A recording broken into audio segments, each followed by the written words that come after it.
বিভিন্ন সময় বিভিন্ন ঘটনা ঘটবে, মানুষ বিভিন্ন বিষয় নিয়ে আন্দোলন করবে, এটাই একটা গণতান্ত্রিক রাষ্ট্রের নিয়ম।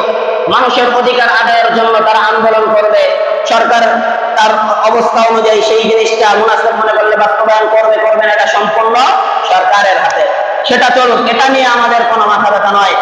কিন্তু কষ্ট লাগে ঠিক ওই সময় যখন 90% মুসলমানের দেশে, আজ থেকে আরো কয়েক যুগ আগ থেকে এই দেশের ধর্মপ্রাণ মুসলমানরা আপ্রাণ চেষ্টা করে যাচ্ছে যে 90% মুসলমানদের দেশে যখন নবীকে নিয়ে কোনো কটূক্তি করা হয়, সেইটা কোনোদিন কোন ধর্মপ্রাণ মুসলমান সহ্য করবে না, ঠিক কিনা বলেন?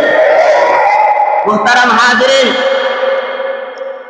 আমার কথা হলো, মুসলমান দেশ, আমাদের সরকার মুসলমান, এরপরেও নবীকে নিয়ে কটূক্তি করা হবে, এখানে মুসলমানরা আন্দোলন কেন করবো বলেন? আন্দোলনের করার কোনো প্রশ্ন আসে বলেন? না। বরং এটা তো রাষ্ট্রীয়ভাবে এই নিয়ম থাকা দরকার যে নবীকে নিয়ে কেউ যদি কটূক্তি করে তাহলে কোরআন হাদিস আর আলো মোতাবেক তার সর্বোচ্চ শাস্তি মৃত্যুদণ্ড বাস্তবায়ন করতে হবে, ঠিক কিনা বলেন? মুহতারাম হাজিরিন, যুগে যুগে আপনারা দেখেছেন যে আল্লাহর হাবিব সাল্লাল্লাহু আলাইহি ওয়াসাল্লামকে নিয়ে কটূক্তি করে আজ পর্যন্ত কেউ এই দুনিয়ার মধ্যে পার পায় নাই। রাসূলের জামানা থেকে নিয়ে ফ্রান্সের এমানুয়েল ম্যাক্রো যখন কটূক্তি করেছিল, তার উচিত জবাব মুসলমানরা দিয়েছিল। ভোলার বোরহানুদ্দিনে যখন রাসূলকে নিয়ে অবমাননা করা হয়, তখন মুসলমান নবীর আশিকে রাসূল 6 জন নিজেদের প্রাণকে বিলিয়ে দিয়েছিল।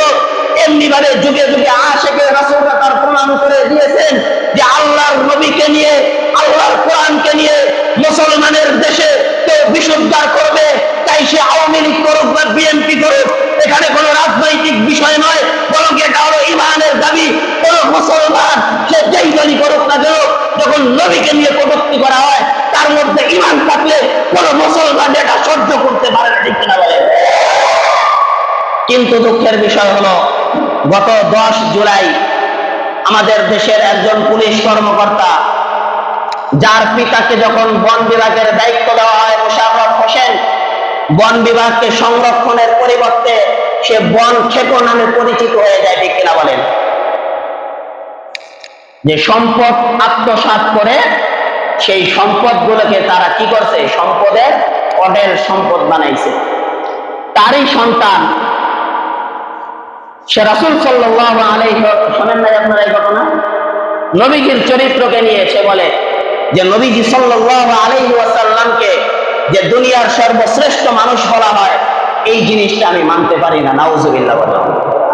এর তো সাথে সাথে ঈমান গেছে গা, একে হত্যা করার সাথে সাথে ওয়াজিব হয়ে গেছে।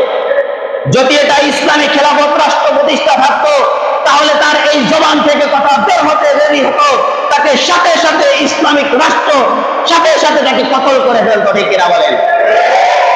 মুহতারাম হাজিরিন, দেশের মধ্যে অনেক কিছু হয়, অনেক কিছুই বলতে গেলে সমস্যা। দেখা যায় আজকে অনেক মানুষ দুর্নীতি করে অবৈধভাবে টাকা পয়সা, দেশের সম্পদগুলো লুটে খেয়ে সেই টাকাগুলোকে নিয়ে বিদেশের মধ্যে এইরকম সম্পদের অঢেল সম্পদ বাড়াইতেছে, আর এই দিকে গরিবদের থেকে সেই সম্পদের ভর্তুকি নেওয়া হচ্ছে, ঠিক কিনা বলেন? আজকে দেশের সম্পদ এইরকম তারা বিভিন্ন ভাবে দেশ থেকে পাচার করে দিতেছে। হ্যাঁ, চেষ্টা চালানো হচ্ছে, অনেককে ধরা হচ্ছে, উপযুক্ত শাস্তিও দেওয়া হচ্ছে। কিন্তু আজকে দেখেন প্রতিটা জিনিসের উপর ভ্যাটের কি পরিমাণ হার বেড়েছে। আজ থেকে অনেক দিন আগে এই পরিমাণ ভ্যাট ছিল বলেন? 500 টাকা কারেন্টে বললে 23.5 টাকা ভ্যাট হিসেবে কাইটা নেওয়া হয়। কেন নেওয়া হয়? ওই যে অন্য দিক থেকে ঘাটতি। এখন সরকারের তো সমস্ত কিছু চালাইতেই হবে, কারণ সরকারের কর্মকর্তার তো অভাব নাই, অনেক বিভাগ, তাদের বেতনের বিষয় আছে, সেটা করতে গেলে দেখা যায় এখন সেটা এই সাধারণ জনগণের সেই ভর্তুকি দিতে হয়, ঠিক না বলেন? সেটা আপনি রাষ্ট্র চালাইতেছেন, চালান, এটা নিয়ে কথা বলতে চাই না। কিন্তু বিষয় হলো যে অনেক দিন যাবৎ বলা হচ্ছে যে আমার নবীকে নিয়ে যদি কেউ কটূক্তি করে, তাহলে এই বাংলাদেশের আইন থাকা দরকার, তাকে সর্বোচ্চ শাস্তি মৃত্যুদণ্ডের আইন বাস্তবায়ন করা দরকার, ঠিক কিনা বলে? আজকে যদি বাংলাদেশের সংবিধানে নবীকে নিয়ে কটূক্তি করার কারণে সর্বোচ্চ শাস্তি মৃত্যুদণ্ডের আইন বাস্তবায়ন করা হতো, তাহলে ভবিষ্যতে কোন কুলাঙ্গার ইসলামকে নিয়ে, নবীকে নিয়ে কটূক্তি করার দুঃসাহস দেখাতো না, ঠিক কিনা বলে? কাজেই আল্লাহ পাক রব্বুল আলামিন আমাদেরকে এই বিষয়গুলো বোঝার তৌফিক দান করুন এবং প্রকৃত আশিকে রাসূল হিসেবে নিজেকে পরিচয় দেওয়ার তৌফিক দান করুন। সকলে বলেন আমিন।